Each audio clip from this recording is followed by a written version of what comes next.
Okay, so hi guys, we're just here with Northern Card Gaming. We're just going to have a quick look at the meta. Obviously, we've just come off the back of Melbourne International event over in Oceania, and we're kind of looking ahead towards Cairns and Collinsville, which are both this weekend. I'm joined by Darren and by Carl, who are both players for NCG, and they're both heading to Cairns, so it's good for these guys just to kind of have a little bit of think about the meta. So Darren first, what did you think about the Australian meta? Did it meet your expectations?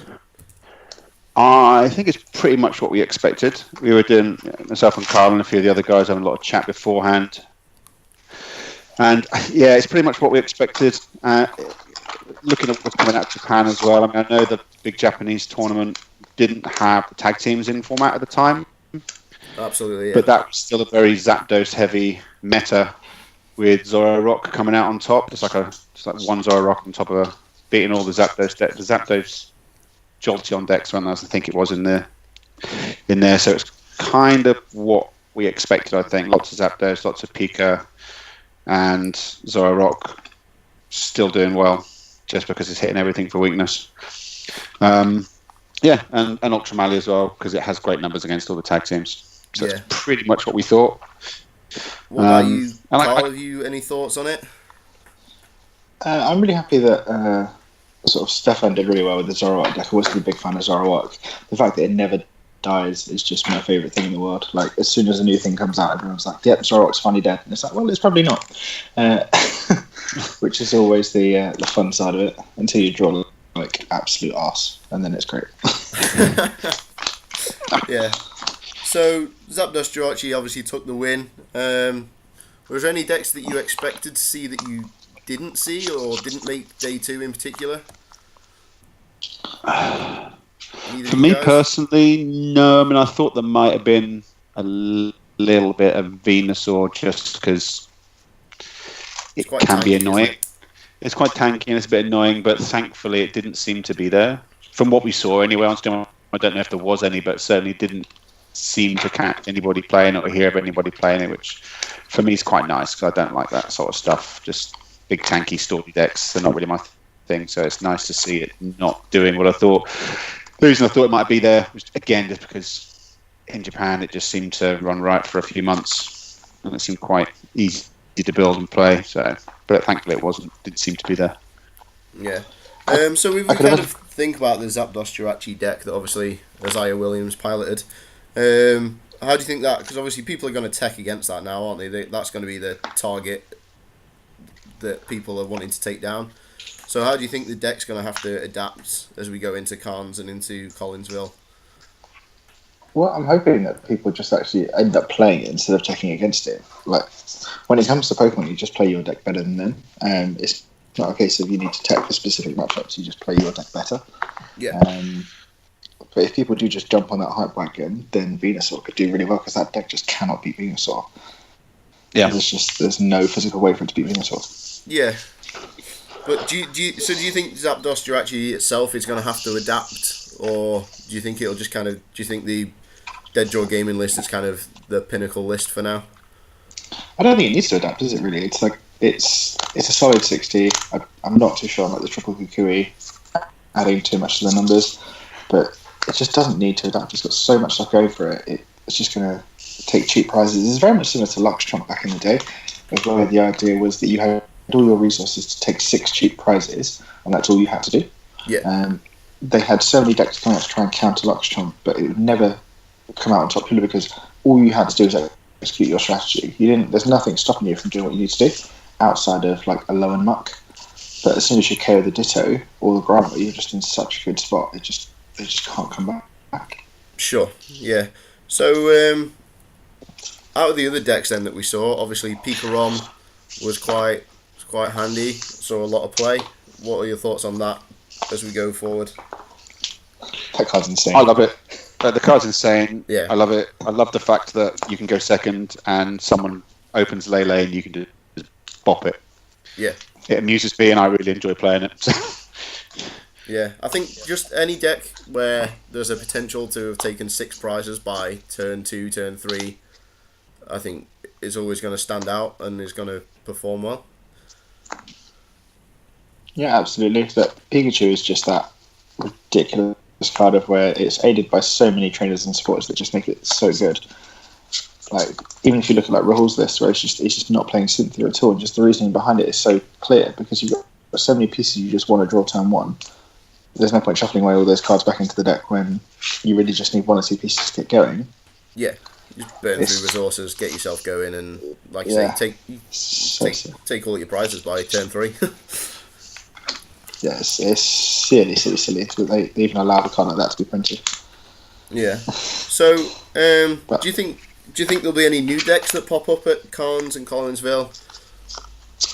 Obviously, people have had another week to test, and I don't know if anything from Australia new will turn up because I've spoken to a few people that are in Australia and they're going through the Carl of Collinsville and they're just playing the same 60 if they've done well. Yeah, they just haven't had. They're just it's a week later. I mean, a lot of people. I don't know. It's a very quick turnaround for everyone, isn't it? It's a quick turnaround. I don't think people would have.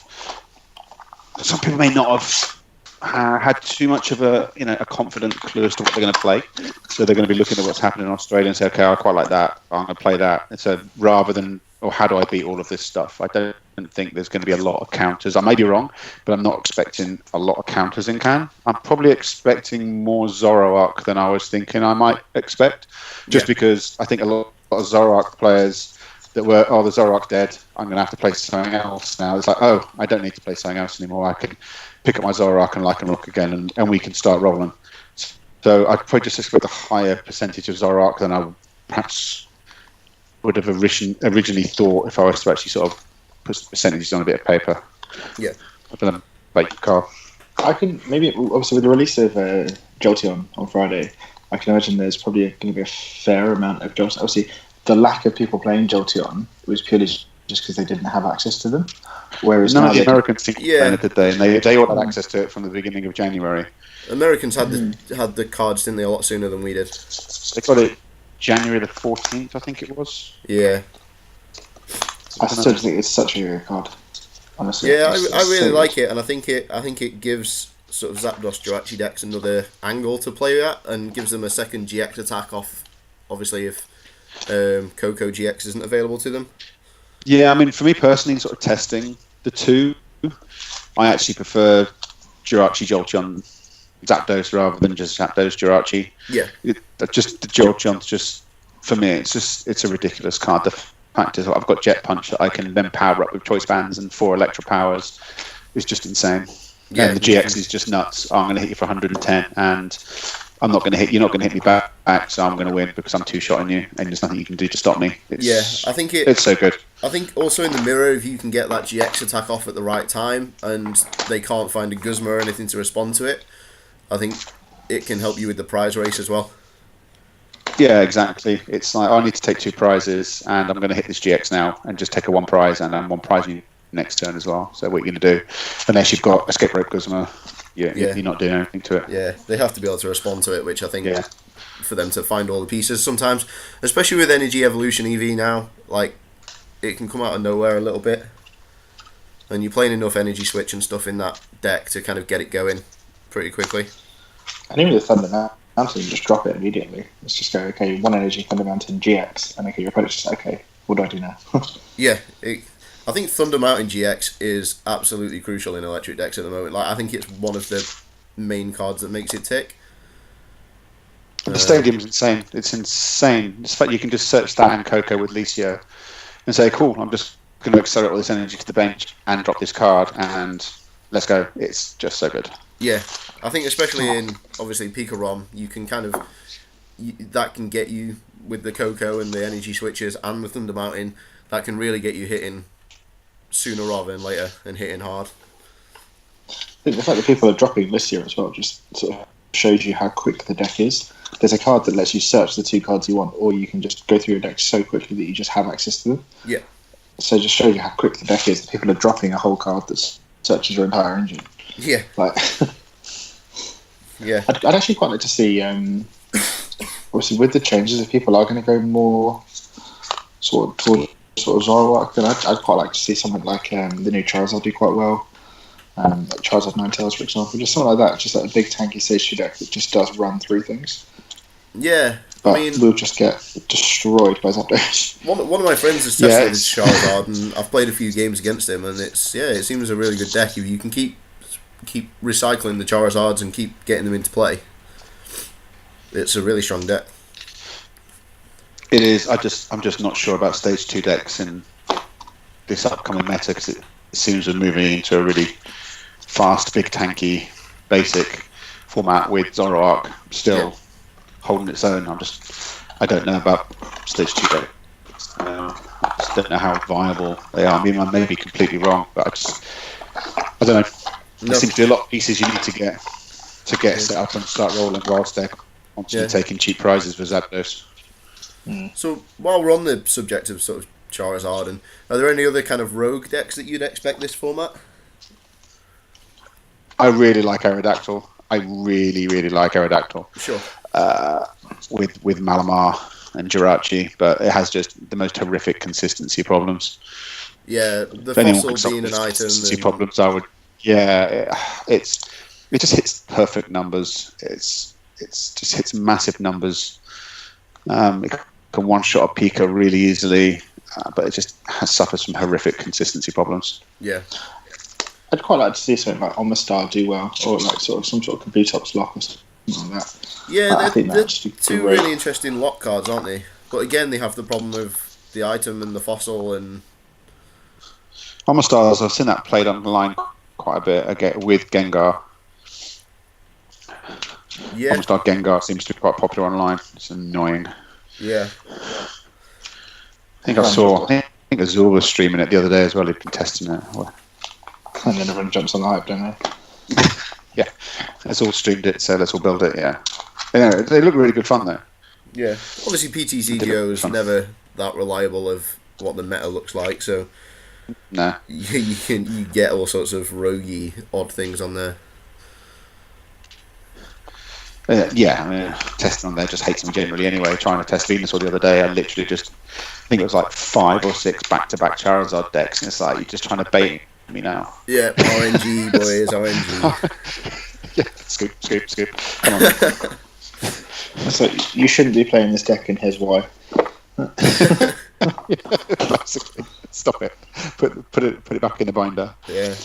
So obviously, without giving too much away, because I don't want to do that, what are you guys sort of swaying towards for, if you feel comfortable sort of sharing a bit of information about that for your event at Cannes? Probably Malamar. It just seems really strong. There's so many just ridiculous cards that Malamar has access to. Yeah. But just the fact that just Malamar being a card itself just gives you just such a ridiculous advantage on board. Yeah, Darren. I mean, probably Malamar something, or an electric deck of some sort. It just seems. I mean, I love Zoroark. I love playing Zoroark, but I've actually scored most of my points this season with Zoroark. But it just recently, it just hates me. Yeah. Went to a cup on Sunday, and it was just like, nah, I'm not playing this again. I actually messaged Carl and said, no, never again. Yeah. It just genuinely hated me. On the subject of Zoroark, I really liked Stefan's idea of chucking the Lucario back in there and having Lucario come back in a little bit. Yeah, it works. It just comes out in one shot. The idea obviously that makes it work is purely because that Zapdos can just target down anything that's got that energy on it, and you never get the full value. Otherwise, you've then got a damaged sort of like Lycanroc, for example. So you've got one energy on a Lycanroc that you've been forced to evolve so that the Rockruff doesn't die. It's then heavily damaged for Zapdos, which they can just take 2 prizes whenever. Whereas obviously you've got the ability to just attach energy, evolve, and KO it. Yeah. So you're not investing that energy. And it's also the fact is that once it's evolved, hitting into it is quite difficult because of that ridiculous chicks. So. Yeah, you've got to be able to one-shot it, otherwise it's going to just hit you back harder. Yeah. Yeah. So it's a tough one to deal with. Yeah. So, kind of to finish off and to close out this little clip, what in terms of you two as players, where are you at with your season right now? How are you feeling? Should we go to Carl first for this one? Yeah, the season's gone. I was going to play and go for a top 22, But look, very early on in the season, it just became apparent. It's just that I have not at the time without work commitments, and that getting 350 is relatively straightforward. I think I was maybe less than 100 points away by sort of a month and a half in. Okay. So it made sort of no real difference to me getting those extra points. I'm only a few points away now, so I think I can just go to a few league challenges and get my invite. But it's always nice to go to the big tournaments where you can, and travelling around having a laugh. And yeah, I'm looking forward to what it's going to be a. I've never been to DC before, so I'm quite looking forward to it. Yeah, I mean, I obviously went to Nashville last year. Didn't actually get my invite, but went and played in the Open and stuff like that, and had a really, really good week, which is kind of where I met some of you guys anyway for the first time, which was pretty cool. So yeah, I'll definitely be hoping to get to DC myself this year. What about yourself, Darren?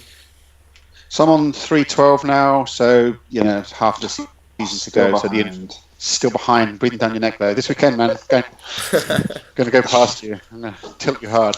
But no, so the invites, it's like 38 short of the invite. So again, I'm not going for 22. I'm just going for my day one. Second competitive season. I got my invite my first competitive season last year. So if I can get 2 on the bounce, be good. But I'll still be travelling around a lot because of Megan. So I'll be going to all the regionals and IST and stuff because she's smashing it. So she's having a really good year, isn't she? So yeah, she is. Ridiculous amount of CP that we never stop hearing about. She never stops telling us that her CP count is more than mine and Carl's combined. And she takes great pleasure in it. Oh, that's I mean, there's got to be something to boast about, right? Yeah. No, if we weren't doing so badly, then maybe. Well, that's what I say. It's because we're doing badly. Yeah. Cool. So anyway, cheers guys. It's been really good fun, really nice little chat. Hopefully, like we say, we had a few technical difficulties with this, so hopefully next time we can get proper video going while we chat through everything, and we're not just looking at a blank screen. Sure. But yeah, we've been Northern Card Gaming. Thanks very much, guys. Cheers.